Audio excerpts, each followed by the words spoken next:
Hey, everybody, and welcome back to yet another episode of the Wish You Were Beer Show. Thanks, everybody, for stopping by. If you don't know, this is a weekly beer show that we do every Thursday night here at 8 p.m. Eastern on YouTube, Facebook, and Twitter. You can stream it through all three of those platforms. So we love for everybody to stop by, share it with their friends, come have a beer with us once a week, and make fun of Phil, whatever you feel like. I'm not saying yeah, it's not mandatory, but it helps. If you go down to the About section here on the YouTube page, like always, do us a favor. Make sure that you like the channel as well. Subscribe to it. That goes a long ways for us and making sure that we can continue to keep doing this show and produce it every week. You can also find all of our social medias down there. They're also down on the bottom of the viewing screen currently. So find us on TikTok, find us on Twitter, find us on Instagram. Go to our website. We have a great merch at our website currently because Phil puts it together every single week like a madman. Like an idiot. Exactly. Oh, I came up with that stupid idea. I love it. I think he just needed something to do, which is fine. Yeah, that's what it was. I needed more to do. That's exactly what it was. So bored. Yeah, so make sure that you check out our website. That's probably the easiest way as well to kind of go through our catalog of shows, see what we've got coming up, see what events we may or may not be at between everybody involved in the show. I totally just lost what I was going to say. Man, you've been so good at this. This is very rare for you to mess up the opening. It was just completely gone immediately. As soon as I looked down, I was like, oh, this is the end. I have no more thoughts. So, Tiffany's not here tonight. And you're just not at all. Yeah, no one cut me off, which is super weird. No one corrected you on something. Now, for those of you who watch the show with some regularity, or if it's your first time, we are down one of our hosts. Tiffany, who's normally on screen with myself, is extremely under the weather, so she will not be joining us tonight. She's coughing a fair amount and not feeling real great, so never a good thing. Hopefully she gets better sooner rather than later, for my sake, because I'm selfish. Jeez. I'm glad that you hope that as well. See, there she is. At least she's watching. That's nice. That is good. She is dying. She is dying. Aren't we all, though? Let's not get into existential bullshit this early in the show. Yeah. Getting closer. Yeah. So, as always, though, I'm Daniel. That's Phil on the other side of the screen. Normally, Tiffany would be next to me, but again, she's going to be out for this evening. Phil, how you been? I've been good. We were just talking about how we've had kind of weird episodes this past month. Mm-hmm. And tonight I'm excited because this is the first time that we'll be having the same beer at the same time in, I think, 3 or 4 weeks. Yeah, it's been a good little while now where we've actually had the same beer. Yeah, and that was like the whole point of the show to begin with, was that you and I would have a beer together, and and that was kind of the whole idea. And so, we've lost our way, Daniel. I mean, we still have a beer together. It's not always the same beer. So I think. But that means more to me, having the same beer. It's that shared experience, That means something to you? It doesn't mean anything to you. It's right down the garbage for me, but I could care less. This is exactly how I expect the show to go week to week, actually. Somebody's internet's going to cut out. Now, how's St. Martin? Did you guys have a storm come through there? So, yeah, we got we didn't get it hit directly. So I actually didn't even realize it was what it was until it started affecting what Florida was getting. Okay. Yeah. So we got kind of the beginning churning stages of it. Gotcha. It rained here for about 3 days, kind of straight, and it was pretty heavy. So I guess I should have woken up to that, But when your drinking game is as good as ours is, typically you sleep through a good storm. It's nice. Yeah. Yeah. I'm just like, oh, who's peeing outside? Right. Yeah. Exactly. So what are you drinking right now? I saw you already got beer in a glass. Well, because the selection of beer here is not thrilling, I'm still going through those Amstel Brights that I got in my fridge. I know, but all I've been drinking down here. Our buddies. Flamin' Pie is a fantastic pizza food truck here locally in our area in Virginia. They're amazing. Good to see you. We should have them on and have beer and pizza, which is like the greatest combination you can have. This has been a thought of mine already, Phil. I'm glad you're already on board with this, and now we have proof of it. Do they have a location here in St. Martin by chance? No, but we could send you one of their pizzas, so we can do the show in 3 months. The pizza comes in. Yeah, it's 3-month-old pizza in a box. Don't worry, it's got dry ice. That should help. So you're still drinking the Amstel Brights, huh? Yeah, they've just been sitting in there. They're just what I have. Down here, it's like it's a lot of the beers here are like the Amstel Brights, the Coronas. We've got Caribs. It's just like those so you drink like 12 of them while you're at the beach and you have like a little buzz. Yep. Yeah, that's what they all are down here. So I mean, that's not the worst thing, in all honesty. But yeah, I know what you mean. It's tough. I do miss like going to. I would love to go to a bottle shop and find beers right now. Like I miss the heavier beers. I feel like I'm just like drinking some water at this point. Yeah, you're gonna get out of St. Martin and have a couple of heavy beers somewhere and just be on your ass. Like, what happened? I'll make sure I'm at your place when that happens. Yeah, I appreciate that. That's kind of how we roll anyway. That is very true. God, I love it.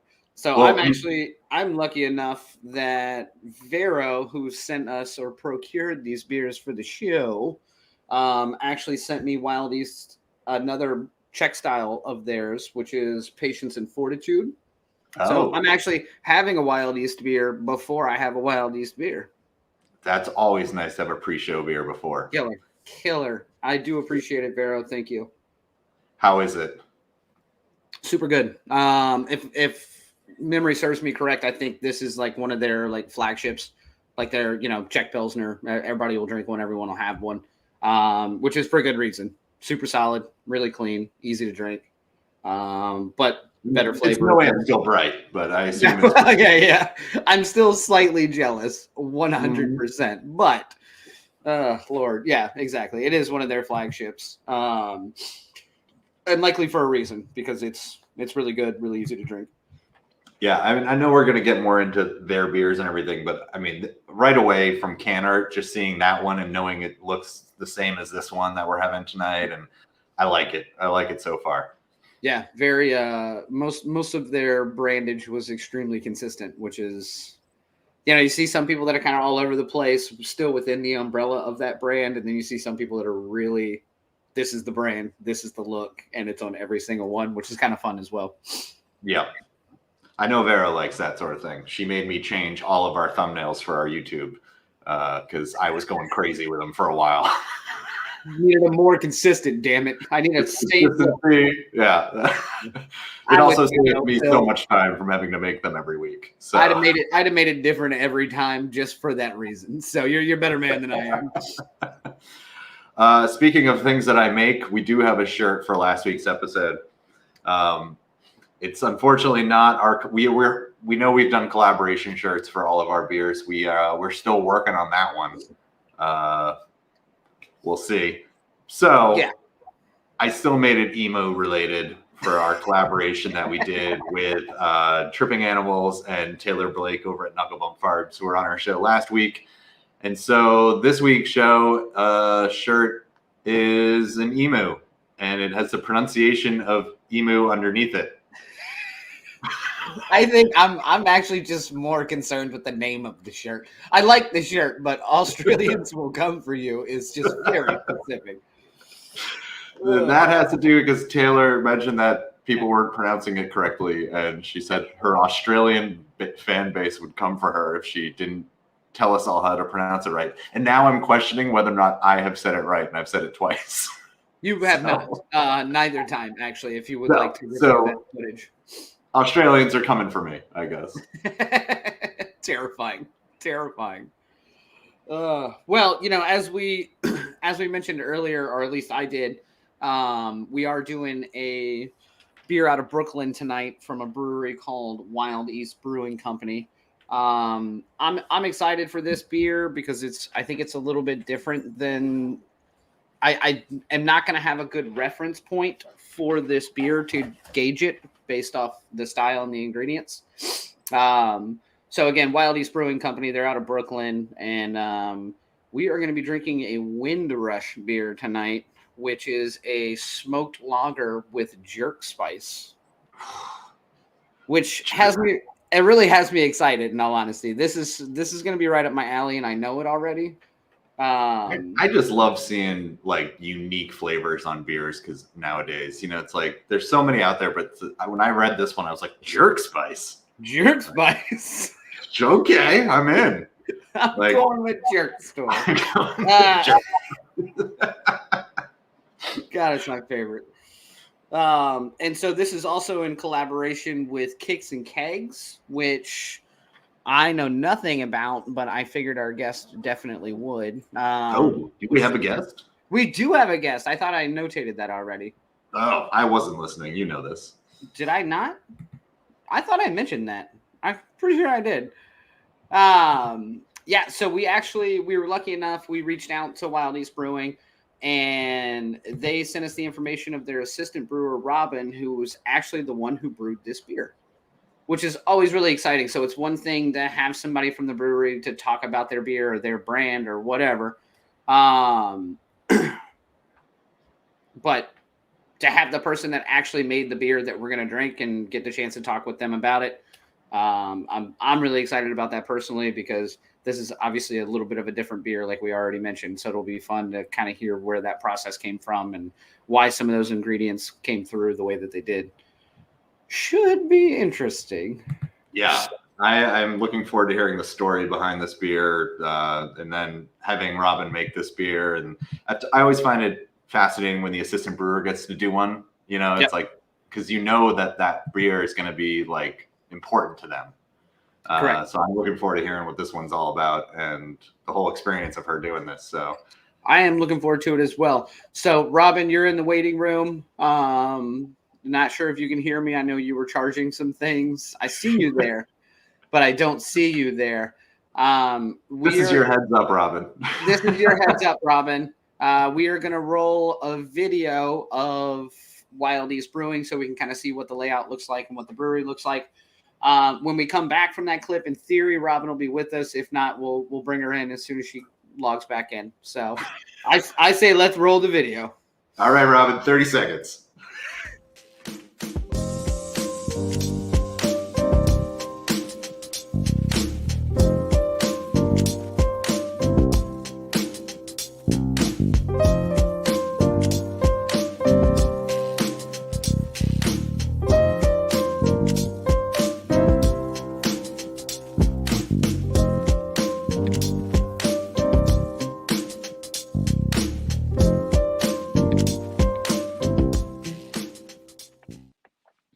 And right on time, ladies and gentlemen, we have Robyn.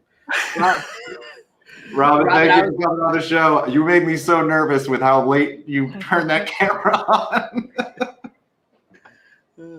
I love it. I'm always right on time. I'm not early. I'm just always right on time. I love it.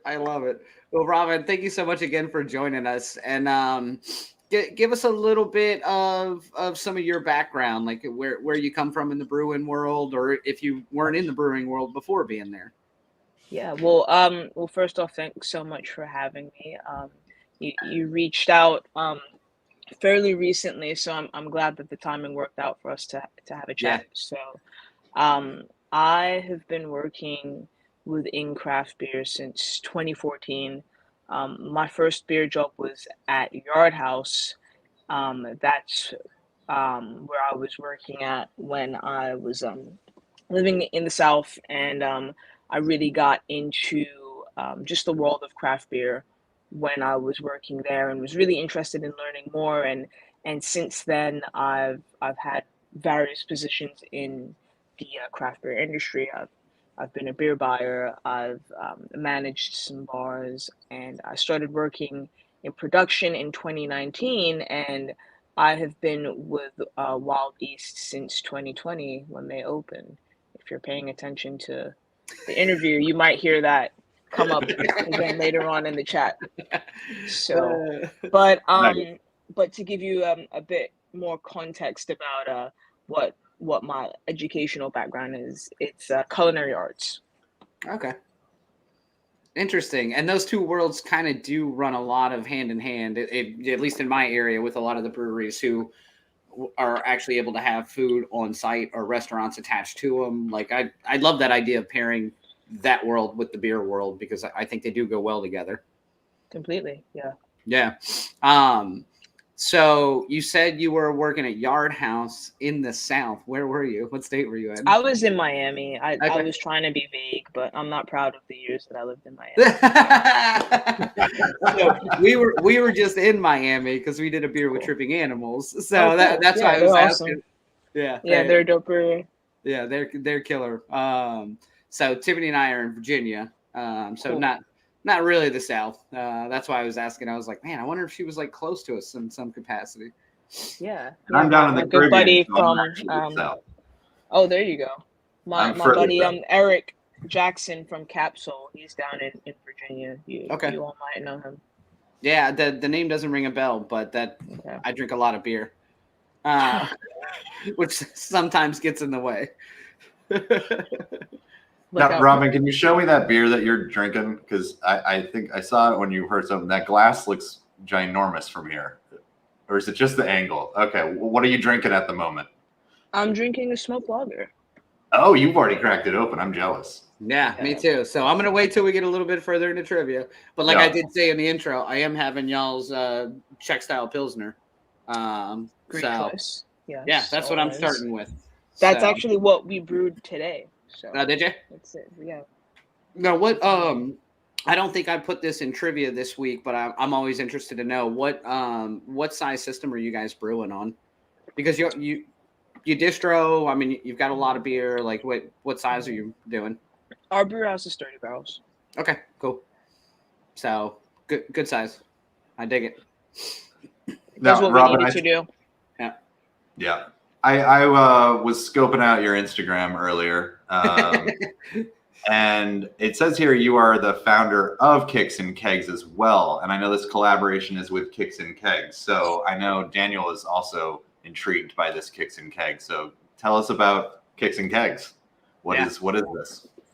So Kicks and Kegs is my brand that combines the world of culture and fashion and events within craft beer. So I started the brand in 2017, and initially it was just events that happened in craft beer bars and some breweries. So I was combining the element of the sneaker culture within craft beer culture, because I just see so many parallels in the two worlds, and those at the time they were my two favorite things. So I said, well, I don't see anybody else doing an event about it, and I want it to exist. So I just decided to start doing those events in various places, and since then the brand has grown to produce more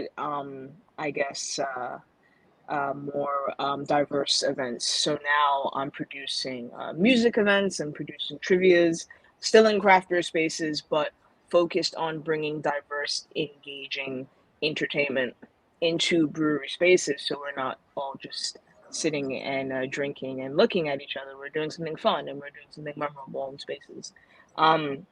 As well as producing craft beer apparel. So I'm just focused on bringing in the elements that I enjoy just in my everyday life into craft beer. I feel like craft beer is a great canvas for creativity, and that's one of the various ways that I use it through events and through producing apparel. Very cool. Yeah, I dig that. I was looking at your apparel, and I gotta say, like, as someone who creates T-shirts, you do much better work than I do. Phil, let's not say you create T-shirts. Let's say you clip art T-shirts. Like, let's not get ourselves here. Hey, I know for a fact that over at Wild East. I was going to say Wild West just because I'm naturally thinking that. And I know y'all have two fooders over there, so I got to get your opinion on my fooder T-shirt.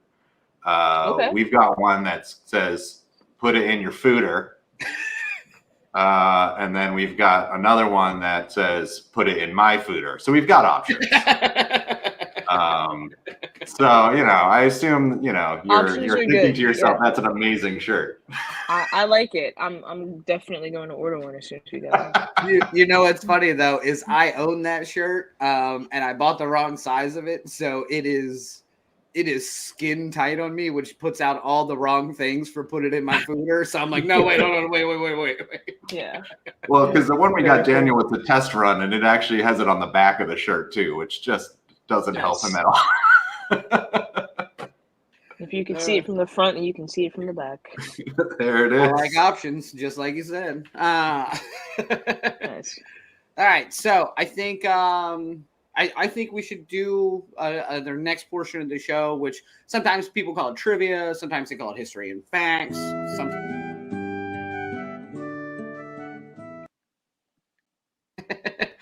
That is our favorite sound clip that's ever been created on this show, and it's from the original, so we're never going to get rid of it. But history and facts is somewhat incorrect. This is more of a trivia-based section nowadays. So basically, we're going to do some trivia. If you're logged in through YouTube and Twitter, you can comment along, and you can play trivia with us. So we'll give you a few minutes after each question to throw your answers in so that I can tell you that you're all wrong. And just to jog everybody's memory, tonight we are talking with Robyn, and we are reviewing Windrush, which is a smoked lager with jerk spice from Wild East Brewing out of Brooklyn. So let's get into question one. I'm feeling lucky. All right. So what year, and again, if you were listening earlier, really, first question, what year did Wild East Brewing Company open its doors? 2015, 2019, 2020, or 2021? And I have no memory of when Wild East opened their doors, but I do know when Robyn started working there. So correct. Oh, interesting.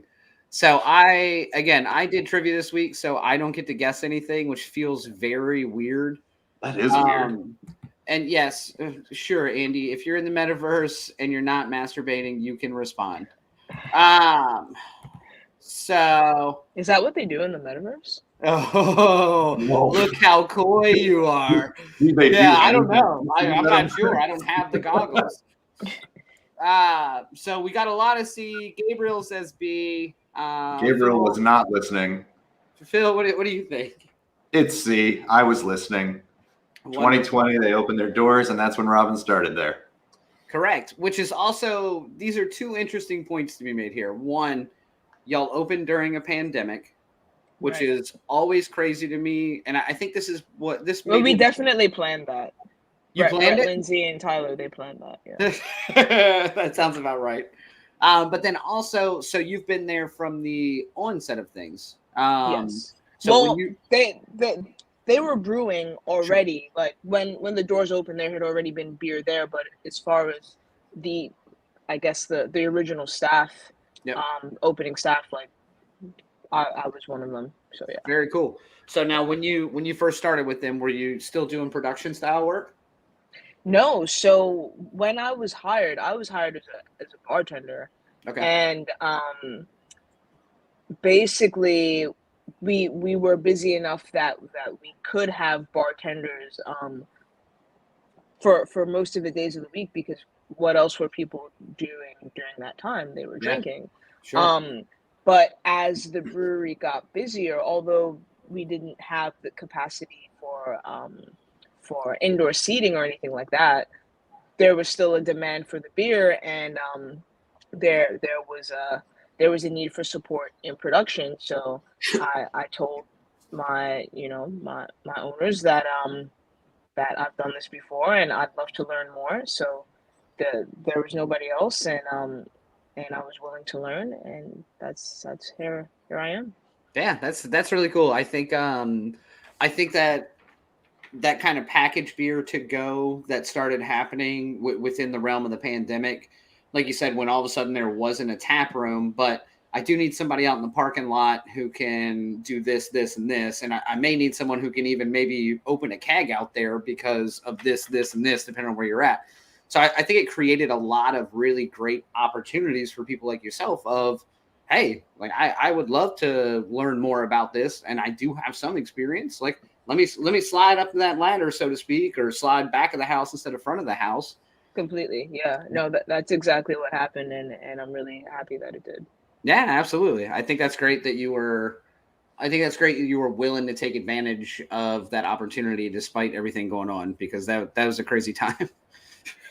Every day that they asked me to come in and do something, I'm like, well, I'm not doing anything else, so sure. That is a great way to look at things. I love it. All right, let's do question 2, Phil. All right. True or false? Wild East has 20 draft lines available at their bar. This is not a trick question for everybody who thinks I'm trying to trick people. Do they have 20 draft lines available at their bar or not? True or false? So really, if you're in the audience and you're listening, just think about the brewery that you go to with some regularity, wherever you may be. Visualize their taps and think, 20, is that a lot? Is it a little? Is it kind of in the middle somewhere? Try to picture it. I'm going to write through some comments, Phil, while you talk your way through it. Yeah, while I think. People love watching someone think. I'm going to go with true on this as well. I think 20 seems like a really nice number on this one. And a lot of people are saying that. So that also helps. God, you are cheap. All right. Robyn, what is it? I drink too much, so I don't actually. No, just kidding. I'm pretty sure that's correct. It is correct. I was a bartender for a good amount of time, and I do recall there being 10 on each tower.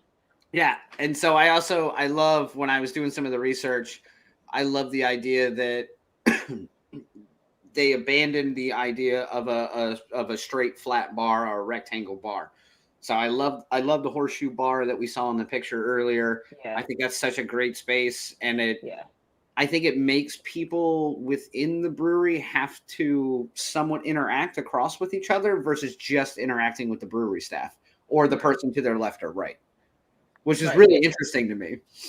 It definitely gives kind of a kitchen island type of effect just out in the world, and in any home the kitchen is the hearth of the home, so it kind of has that feeling, which I really like. Yeah, I dig that a lot. And, I was thinking when I was reading 20 draft lines, and the reason I said that to the audience a second ago was because that's exactly what I did. I started picturing like all the breweries I go to, and I'm like, okay, let me think. They have like 12. This one I go to typically has, 15 or whatever. I mean, 20 is a decent amount of consistent lines flowing.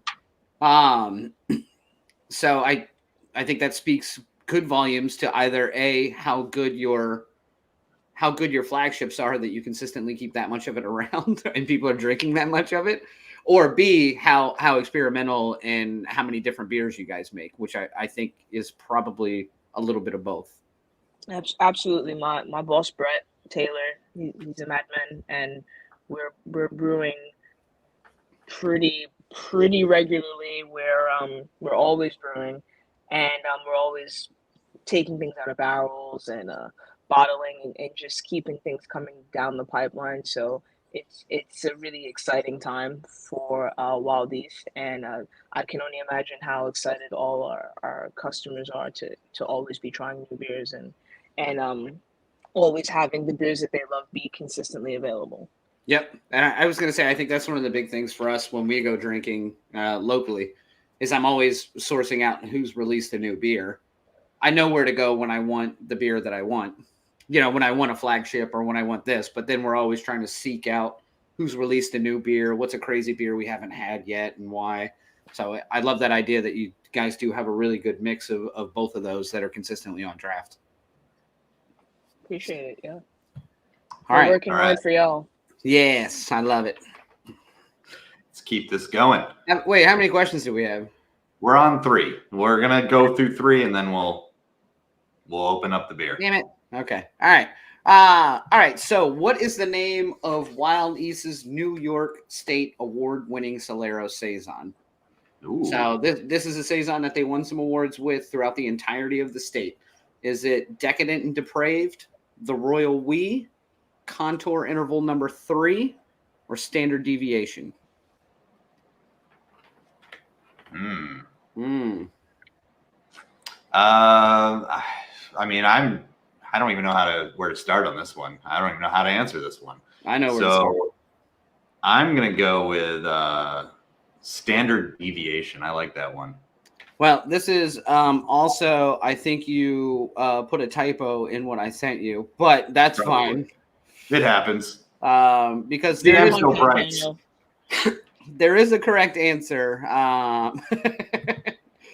But I think the one thing is wrong on it, but we'll get into that. So there's some C's, some B's. And yes, I agree. Solid beer name game. All the beers I went through that you guys have currently were great names. So in theory, this is actually C, but it is Contour Interval number 2, correct? Number 3 is what you have on draft currently.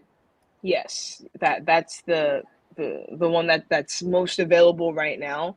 Yep. And number 4 is ready any day now. In the works. So tell us Yes. then. So Contour Interval number 2 won like clean throughout the state of New York. To tell us in that category, yeah, which is killer. Because that's probably one of my favorite categories from a beer standpoint. I'm a huge anything Brett, anything saison, throw it all my way. I love it. So tell me a little bit about that beer then, and why it was so special or how it turned out. Yeah. So I actually just came back from Good Beer Brewing Co.'s Le Bon Festival last weekend in Duluth, Georgia. So that was a saison and oyster fest, and I poured Contour Interval number 2 there. So that beer is it's special because it goes through the Solera and it gets just a different element of that yeast characteristic through every version, which it's fun to have the variables side by side, and it's also fun to come back each year or each season and see how that Brett presents itself in a different way. So we're really proud of that, and it's definitely something to keep up with. It's kind of like watching a TV series. Like every season is something different. Yeah, I love that. I love when people do consistent Brett variations like that, because it is. You can do the same thing over and over again, and it's still going to be a little bit different. Exactly. Yeah, absolutely. I knew this question was going to come up, and I apologize. I should have brought it up earlier. But can you explain what a Solera is within the process?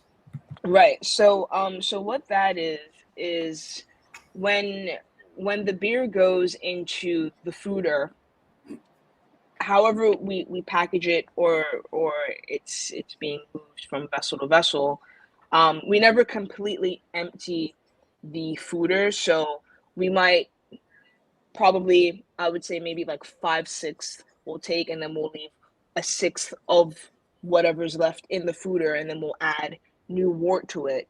So that way you're always adding beer onto it, but you're never completely emptying it. So it's a constant generation of yeast and production that happens in that foeder.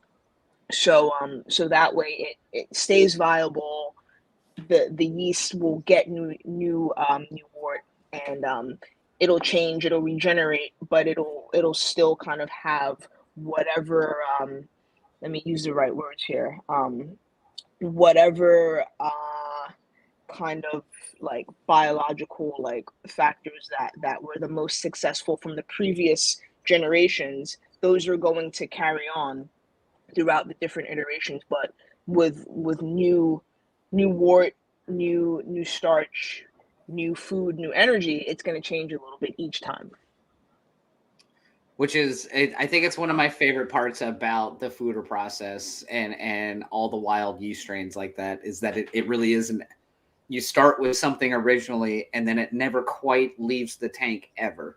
as Right. long as you continue to use that tank, which Yeah. is just, it's a fantastic idea and I love it. Like a legitimate family tree. Yeah, exactly. But it's like a beautiful little beer family tree.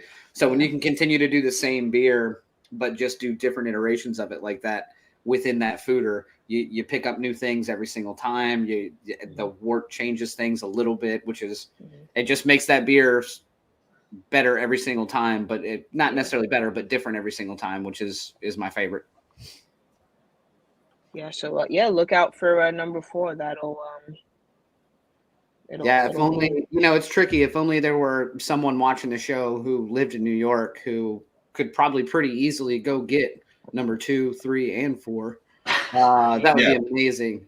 Is that Make the you person live in feel New bad York? that sent us this No, one. that's Vero. Vero in the audience. Vero's actually the one who got us this beer. So she does a lot of the back end show work for us. So like a lot of our blogs, a lot of times research like this as well. Cool. But she's always in the comments, and she was able to procure these beers for us. Nice. Because Phil's in St. Martin, I'm in Virginia. So I mean, I can send y'all some Amstel Brights if you're I'm interested. good, bud. I am good. Now you're good. And don't get me wrong, I could have it, but I'm Just good. wanted to check. They don't have those up there. They only got them here. All right, I'm gonna pour this damn beer because All I'm right. interested in this beer already, and you made me wait a whole question. All right. Well, while we're pouring Windrush from Windrush, wow, the Woo! words are. Woo! While we are pouring Windrush from Wild East Brewing, let's get into this next question. Keep this show going. Okay. Wild East has 3 owners and is 1/3 woman owned. This is a true or false. So this is kind of a dual threat here because they could have 6 owners and 2.5 of them are women and there's still a third owned. No, wait. Math, not my specialty. Not my specialty.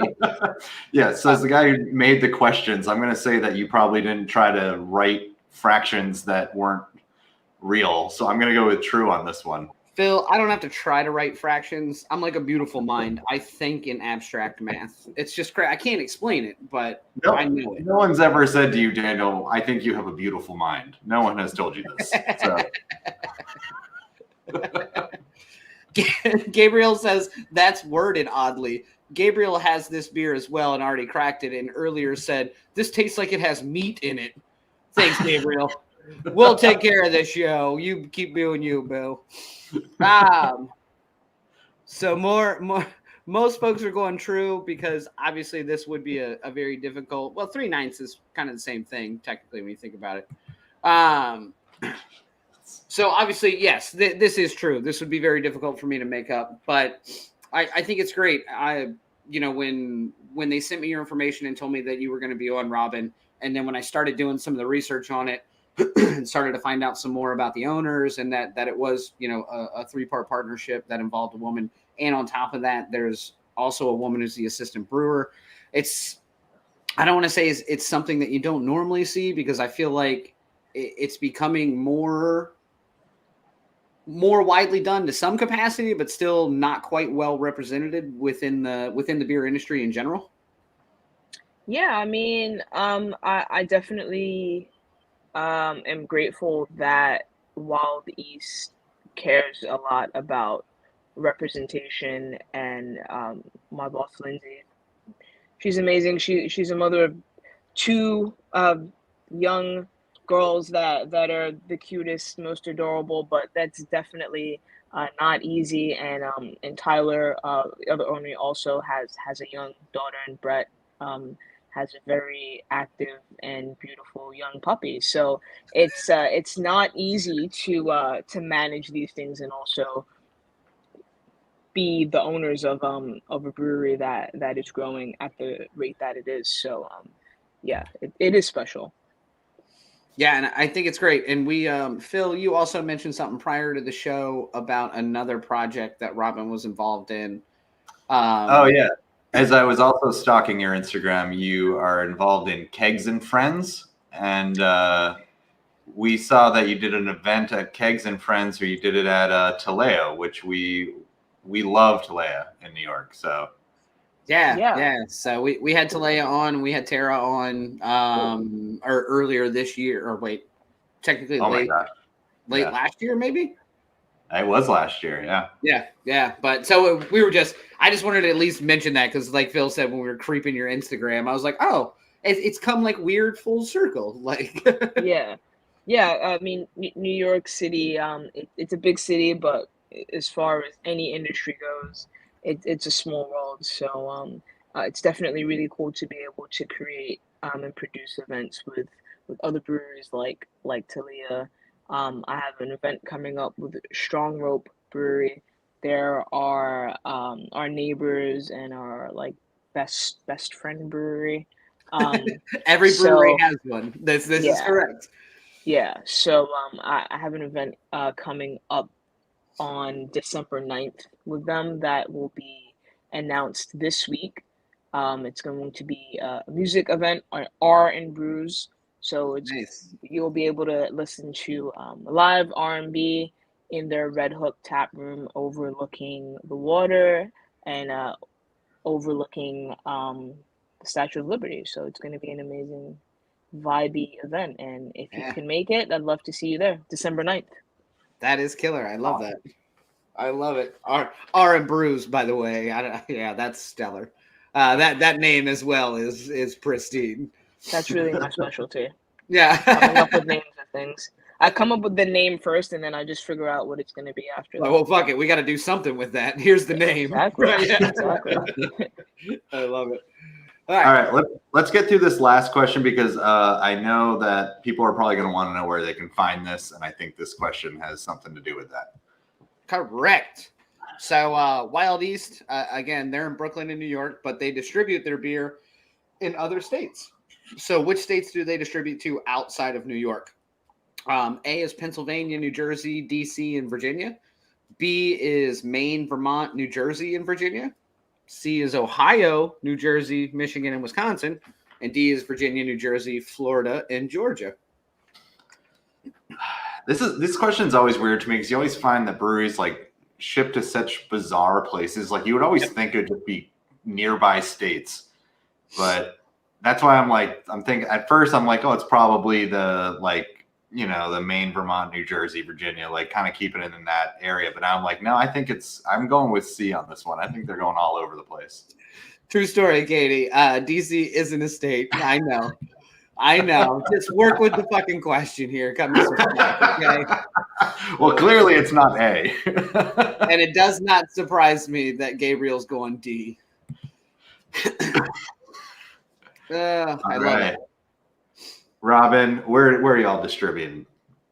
So we're in PA, we're in Jersey, we're in the DMV, and we're here in New York. And upstate too. Yep. To me, upstate is anything outside of the Bronx. That's upstate to me. So I think yeah, no, that's 100% fair. Yeah. So now where in Virginia are you guys distributing? I was like, God, I was like, when I saw that y'all have some distro down here in Virginia, I was like, man, now I gotta like go seek their shit out that I haven't seen before.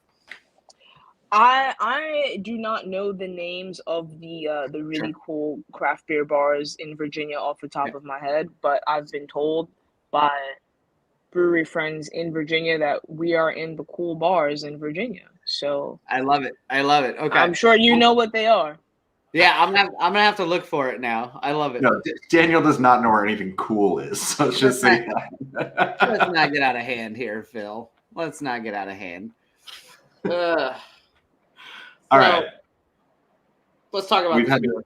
Yeah, I need to talk about this beer. I'm very excited about it. Tell us the whole story.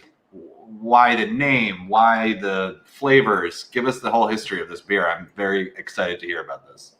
Cool. Yeah. So we were invited to Barrel and Flow Beer Festival in Pittsburgh, and that festival highlights Black-owned breweries and Black-owned brewers and Black beverage makers. So we were invited to that, and one of the incentives of of the festival is that they support a collaboration between a brewery and a black owned beer brand or a black owned creator. So Wild East was like, yeah, we're definitely interested. Who should we collaborate with? And I was like,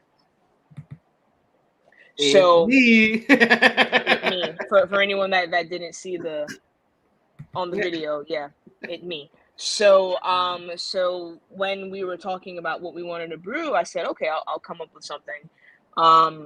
Sometime in the beginning of the new year, one of the bartenders at Wild East, who's also named Robyn, knows I love smoked lagers, shared a Schlenkeller smoked Helles with me, and I tried it at home, and I like a lot of Schlenkeller smoked beers, like their rock beer and like their other ones, but I hadn't had the Helles before, so I was really just into how light and crisp it was, but how present the smoke was, but not overwhelming. So when I tried that at home, the first thing that came to my mind was pairing it with other flavors, and I'm like, something spicy could work really well in this. So I went over to my cupboard and I got out some cayenne pepper, and I just did a little cuvee right then and there, and I'm like,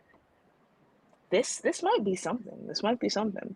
So fast forward to when we were talking about what beer we were going to brew, and I had just been coming up with the flavors and the concept in my mind. So when Brett asked me what I wanted to brew, I said I want to do a smoked Helles, and I want to put jerk spices in it.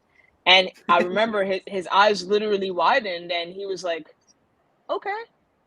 And I wasn't necessarily expecting a no. I just wasn't necessarily expecting him to just be like, "All right, go do it." So he wrote the recipe, and I brewed it, and then it lagered, and the beer just on its own as a smoked house was really really good. And I was a little hesitant to put any adjuncts in there because I loved it so much just as a smoked Helles.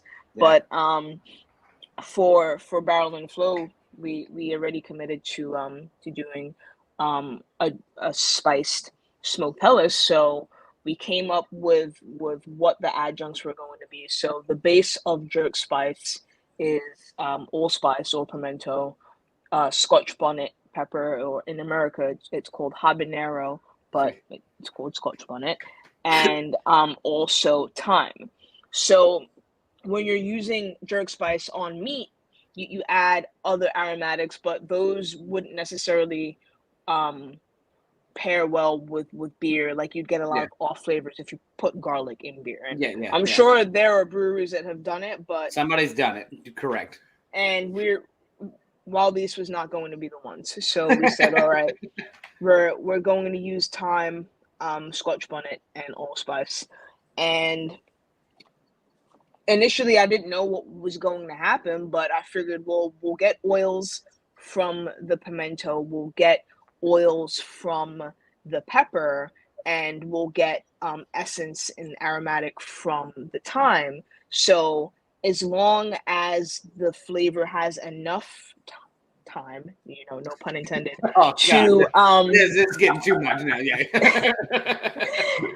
as long as it's presented in the beer for enough time that it can impart correctly, then it should taste pretty good. So there wasn't really an exact science to it. Like we tried some things and we added, and then we added more, and it was definitely a very experimental process. And as you mentioned earlier, when it's something that the assistant brewer makes, it's something that they care about, and it's very close to them. So in creating this beer, I'm Jamaican, I'm British, I grew up here in New York, but first and foremost, I'm a Jamaican British person. So food is very, that's just the core of everything that happens in my home. So in bringing those flavors together, I knew that I wanted to pay homage to what my heritage was, and there was no way that I was going to make a jerk beer and not call my heritage into that. So so in naming the beer, I had been brainstorming with my family, and we talk about everything. And my support system, which is my mom and my two aunts, they're just all phenomenal women. My mom is a writer, a journalist, an entrepreneur. My aunt is a marketing maven, and my other aunt is an artist and creative. So in brainstorming with them what the beer name was going to be, we threw different names out there, and suddenly Windrush came to me. And Windrush, what it means is Windrush is the name of the ship that brought the Caribbean immigrants from Jamaica and Trinidad and from the Caribbean after World War II to London and to England in the 1940s, after, I said already, after World War II. So some reports will say that they were not invited to come to London to help rebuild after World War II, but that is literally the reason that the influx of Caribbean immigrants are in the UK today, because we're there to rebuild the country. So my great grandparents, my grandparents are the Windrush generation. So that's what Windrush means. Interesting. So yeah, it's a mouthful, but which is why I had to have a good amount of lager before to not leave out any details. But essentially, that influx of arrivals into the UK, it was a rush of wind and life and flavor into the UK after the dark times of World War II. So that's what that means, and that's why the beer is called Windrush. It's a meeting of the New World, which is the Caribbean, and the Old World, which is Europe. Yep. And I honestly, I love, so this is one of my favorite things about doing this show in general, is talking to people like yourself and just finding out where some of this comes from. Because if I just drank a beer, like, don't get me wrong, like, I'm going to talk about this beer shortly after I kick you out and tell you how good it was when you're not around. But it gives you such a different connection to, I think, when you have a background on a beer as to why it was brewed, where it comes from, where some of the thoughts and ideas that made this beer happen come from, you start to pick out different things from that beer instead of just a blind taste test, so to speak. And I always love finding out where these beers come from. That's my favorite part about this show, because it really does. From the first sip I had to now this story is happening, this is a different beer already, with some of the background and some of the, like Vero said, finally, history and facts. But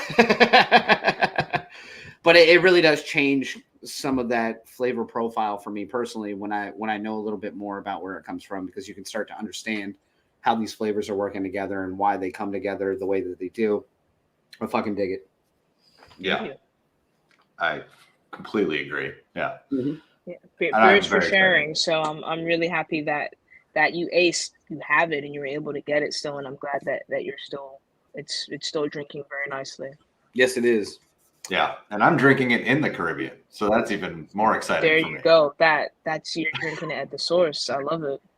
Aren't you fucking amazing, Phil? It wasn't 48 degrees or anything today. By all means, Phil, go ahead. Yeah, no doubt, right? All right, so that being said, we are eventually going to review this beer, but I do want to take a second, Robyn, just to thank you. We did reach out last minute because originally we had planned to do this beer almost 3 weeks ago, and then our schedule got messed up with the collaborative beer that we were doing, so we had to change some things around. So I reached out to you guys extremely last minute, and y'all were gracious enough to come on and hang out and give us a good background on the brewery and everything else involved. And honestly, thank you so much. I'd love to keep following your personal brands as well as your brewery, which every time we have everybody on the show like this, now I'm following all you guys on Instagram and everywhere else. So I can't wait to keep up with you. Yeah, please do. We have just lagers on lagers and saisons and also ales. You answered that question incorrectly about the award-winning beer, but you actually said the name of the stout that I brewed on Tuesday. So standard deviation, that's our stout. That's Yep. on deck. We have our English ales that are just drinking really amazingly and tasting very lovely. Mudderance is my favorite ale that we brew. That is an ESB, and it's also going to be out on Nitro. Yes. Just it's like, if Buddingtons came and like gave you a hug and also like slapped you at the same time, that's how good it is.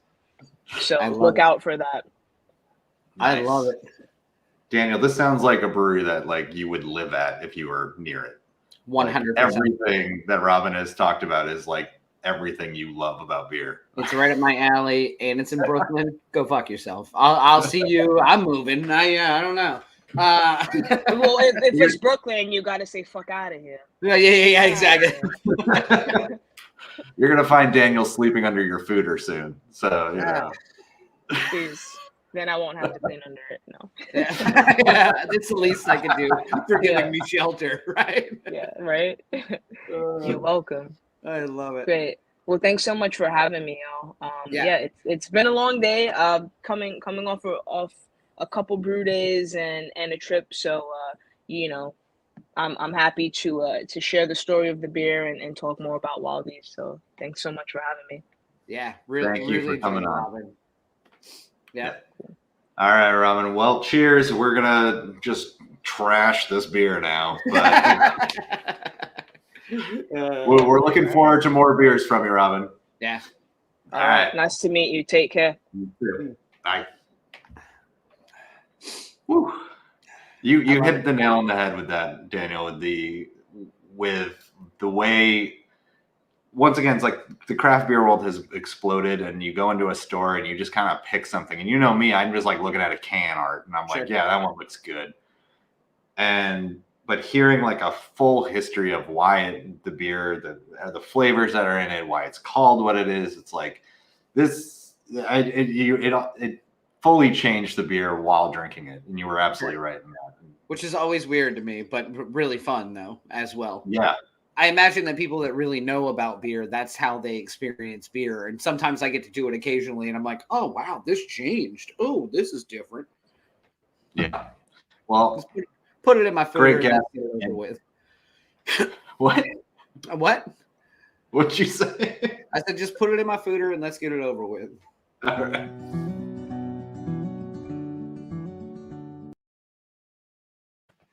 All right, so for those of you who may not be familiar with the show, this is the point where we're actually going to review the beer on Untappd. We are reviewing Windrush, which is a smoked lager with jerk spice, and it's from Wild East Brewing Company out of Brooklyn.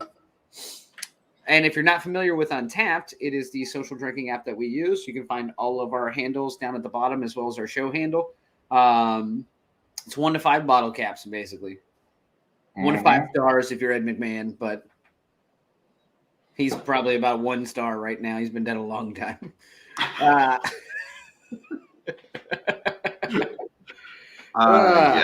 You want to do this one first, or should I? Yeah, I'll take care of it all day long. Let's hear it. This beer is fantastic.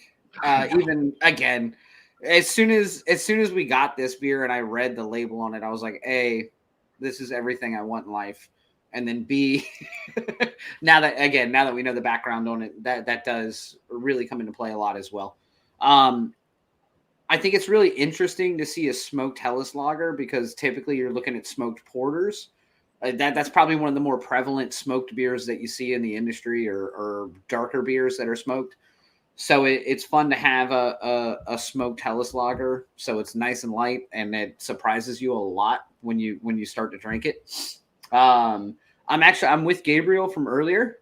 There's a lot of meat in there. You do get a lot of like that, like grilled, almost like grilled meat in some capacity. The jerk spice, the spiciness of it really rounds off like the actual smokiness of it. So you get a little bit of smoke. You can definitely tell it's a smoked like beer in some capacity, but it's not like campfire in your throat. It's not like smoking a pack of Camels. Like it's somewhere right in between all of that, and I think that's the spice coming in and weighing some of that out. So this is a really solid beer for me. I really enjoy this. It's different, but not in a bad way, which is always really good.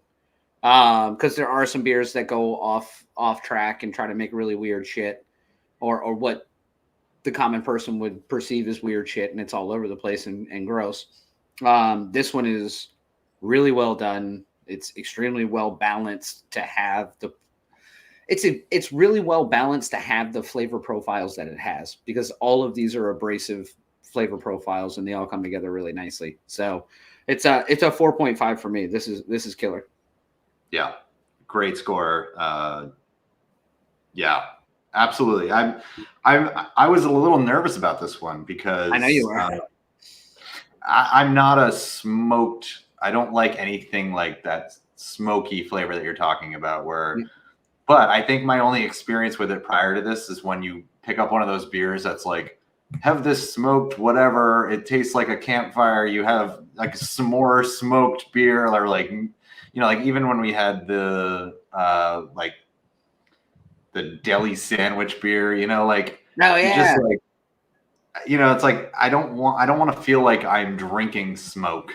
And so when I saw this one, I was a little nervous. But when I saw the jerk spice, I was like, well, that's at least a unique mix there.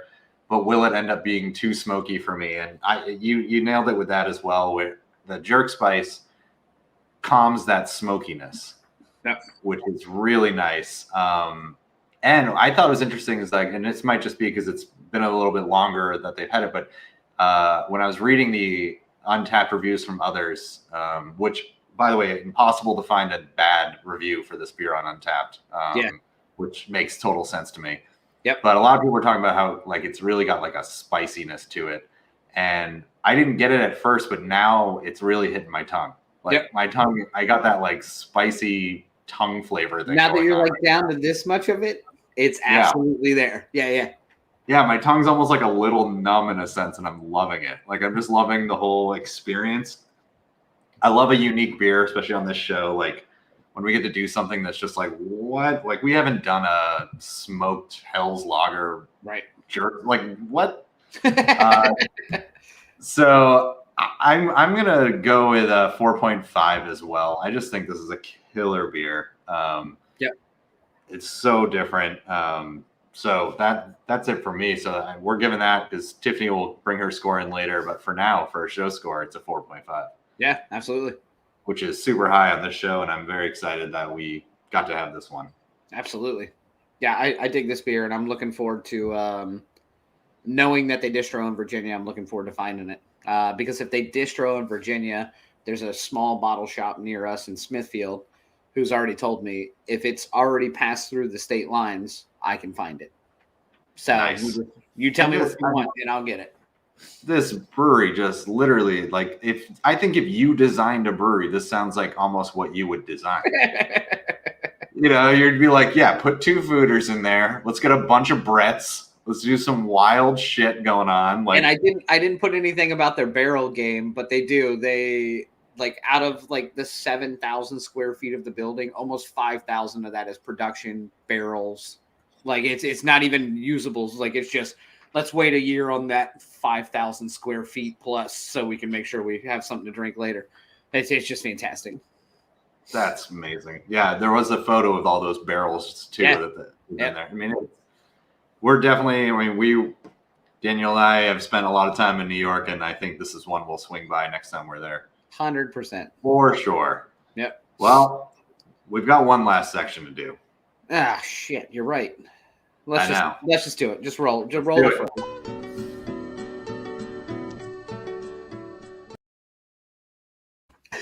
All right. So for those of you unfamiliar with the show, or if it's your first time watching, or if you've seen it multiple times, but you drink as much beer as I do and get to this portion and can't remember it, this is where we do what we wish was beer versus what it actually is. So it could be something from the week, could be something from your life. Just basically anything that you wish was beer versus what it actually is. So again, if you're logged into YouTube or Twitter, feel free to please comment along. Tell us what you wish was beer while you painfully sit through what I wish was beer. But I'm going to let Phil go first. Oh, you're going to end it on a high note? Okay. Yeah. Yeah, I am. Mine came to me tonight when I was having dinner. There's this Mexican place right where I live, and I live here in St. Martin in the area where it's a med school. And so like where my apartment is like within all the med school like students' apartments. So sounds dangerous. So well, for me, it was dangerous in the sense of it made me realize how old I am. And so my wish your beer this week is getting older. I wish that was beer because beer goes down so much easier. So if getting older was like a beer, I could just drink it and it would just make me feel better. But instead, I'm sitting there having dinner and I'm surrounded by a bunch of 20-year-olds who, in my eyes, I thought I was still 20. And then I look around and I go, oh no, these are children. And I'm like, I am so old.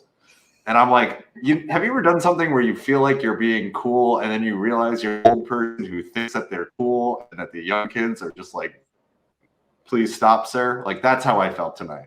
Phil, that's literally every day of my life. Yeah. Every day of my life, I feel that way.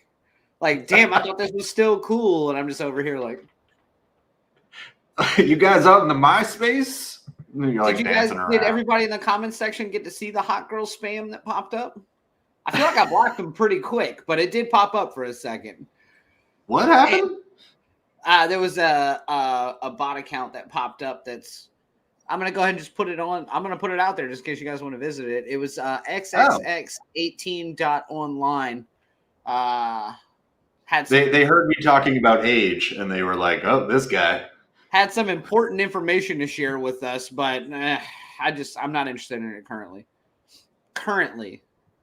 However, my personal email is D as in Daniel. All right. So my wish you were beer is actually pretty easy as always, because as you know, I don't know anything about anything. I actually just wish Election Day was beer because I go to work on Election Day. I vote first thing in the morning. Then I go to work. I drive a lot during work. I deal with a lot of different people. So on Election Day, I wish Election Day was beer so that every conversation I had could be about beer instead, because it'd be way more fucking fun. Because from 5:30 in the morning on Election Day until midnight at night, that is what is being discussed. It's what's on TV. It's what's on the radio. It's what everyone wants to talk about. Yeah. And it's like, hey, did you vote? Why the fuck are we talking about it anymore then? Maybe take the rest of the day off and shut the fuck up about it. I'm glad you did your civil duty. We're all super proud of you. We don't need to talk about Jen Kiggins anymore. Like, I don't care. I voted, you voted. Gus Chiggins. Gus Chiggins. Phil, if you think for 1 second at my household that Jen Kiggins running in the state of Virginia hasn't been referenced as Gus Chiggins multiple times, you have lost your goddamn mind. Gus Chiggins. I'd be more worried about coyotes if I were you. Right. But I will be just to add on to that. And then we'll go through some of these other people's. But down here, I use a VPN so I can still watch things in the States. Yeah. And every now and then, my VPN puts me in a southern state, and I was getting those political ads, and I was like, "What the hell is this?" It's literally all I do around here at the house is make up political commercials. So I'm like, I saw Jen Kiggins kick a baby. And it's like, I wouldn't vote for it. You know, you go whatever way you want, but God, it's fantastic. Yeah. All right, let's see what everyone else's wishes was beer. Yeah, I got you. So obviously Tiffany wishes whatever her virus is was beer this week because she had a lot more fun. Agreed. Vero wishes office drama were beer because it would mean happy hour all day at work. Also fair. I understand that one. Yep. Abigail Brim, who I have no idea who she is, says, I wish random projects were beer because I would value them stacking up on my desk. True story. Oh, true story. Dare we read Gabriel's? Dare we? I wish my bed sheets were beer, then the yellow stains wouldn't be out of place. Solid. Also, you should drink more water in between your beers, man. They should not come out like that. Obviously, we knew this one was coming from Katie. Yep. I wish pregnancy were beer because typically I can see when I'm nearing the end of the drink, but this waiting around is stupid. Yeah. God, I love it. Well, Andrew just popped one in. Andy wishes Vertigo was beer because then the world would stop spinning after a while. No, that's because you had too many beers. Don't blame this on Vertigo in your inner ear. Oh, man. No, I'm right there with Andrew. I've had Vertigo once, and I thought I was going to die. That's how pathetic of a person I am. But honestly, I can't even imagine. I'm so fucking privileged that I'm like, I'm going to die because I have Vertigo. But it was literally the worst thing I've ever experienced. God, I love it. Not your Vertigo, just the fact that you recognized how. Oh, yeah. Very aware of it. Yeah. All right. So, a couple of things. One, thank you everyone for stopping by. We do have a show next week, and next Thursday we're actually going to be celebrating International Goza Day. So the idea behind next week's show is grab a Goza from somewhere, wherever you are, whether it's your favorite brewery, whether it's one you find at Food Lion for all I care. Grab whatever Goza you want to have, bring it on the show, tell us what you're drinking, tell us what you're having, and we'll be having different Gozas as well, which should be a lot of fun because that's not typically a style that I really source out. And it has a place, and I've had some really good ones. It's just not historically something I'm really drinking on the regular. So I'm gonna try to find one that I'm interested in and curious about, and see how it turns out. I actively avoid them, so I'm excited to get into it because, to me, and I'm also excited because I know we're 87 episodes in, but I still know nothing about beer. It's every day we feel every day. Yeah. And the Goza and this versus a sour versus, they kind of have a similar like thing going on that I don't like. So I'm excited to kind of dive into this and figure out like what makes it a Goza. Why do I not like it? How can I figure this out? I'm excited to dive into it. So. And also, we don't have time to go through all the comments on all the Goza jokes, but they're fantastic. So that being said, make sure. Oh no, Phil, this is your portion of the show. You close the show out. All right, I got this. I think I got it today. But okay, I'm setting myself up where I don't fail at the end of this. Okay. Thank you everyone for watching tonight. Robyn was fantastic. I hope everyone enjoyed. Go follow her on Instagram because you're gonna want to find this beer. You're gonna want to find whatever other beer she is brewing. So definitely go. So thank you, Robyn, for coming on tonight. Thank you to Wild East for sending her on. And once again, thank you for everyone watching. The best thing you can do for us tonight is like and subscribe. We're going to say it at the end as well, because now if you're still here watching us, we hope that you'll come back. And the best way to do that and the best way to support us is by doing that. Also, check out wishyouwerebeershow.com. We've got a great emu shirt up there right now. We've also got the fooder shirt that we were talking about. So put it in my fooder or put it in your fooder, depending on how you're feeling. And that's at wishyouwerebeershow.com, our entire merch store, where we've done a shirt for every episode since episode 70-something. I don't know. There's a lot of shirts at this point. Of shirts. Yeah. So definitely check that out. And let us know if there's a shirt you want or if there's a product you want. We can do some other stuff. But that's it. Daniel, I know we've got some exciting stuff happening with our last week's beer for you guys. So yeah, right? So we're looking at the Emmanuel beer that we did with Tripping Animals is starting to make its initial distribution rounds. And there's a local bottle shop near us that we had on the show as well, Early Birds out of Pocosin.